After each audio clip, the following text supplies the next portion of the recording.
এ OG, এ তুই তো অনেকদিন আগে ঢাকার থাকিস তাই না? হ্যাঁ এলো তুই কি পাক শাক নিজেই করে খাইস না বিয়ে সাজি করছিস? না পাক শাক মেসেই খাই।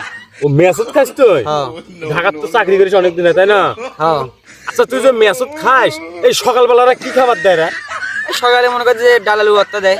ডালের ভাতটা? হ্যাঁ তোরা মেসুদ কতগুলো লোক খাইস তোরা? 300-400।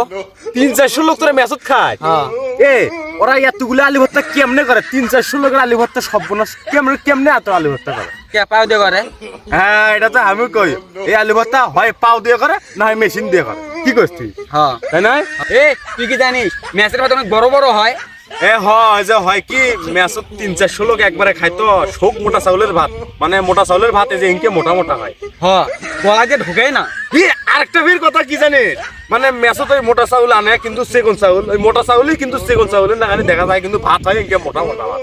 হ্যাঁ কিন্তু ওই আলু ভর্তা যে এরা এত কেমনে করে আমি এই চিন্তাই পাইছি না। সেটা তো আমিও ভাবে বুঝি না। এই এতগুলো লোকের আলু ভর্তারা কেমনে করে এই চিন্তে আমার মানে চিন্তাই সাজে না তুই বুঝছিস? কেমনি বুঝিস মেসের তুই খাইস না আমি খাই? না মানে ওটা আগে আগে ওরা দালালি করলে মানে বুঝিস না তোরা না বুঝে মানে বুঝিস না ঢাকা যাবো কোন দিন এখন তুই ঢাকা দিব কিছুদিন পর।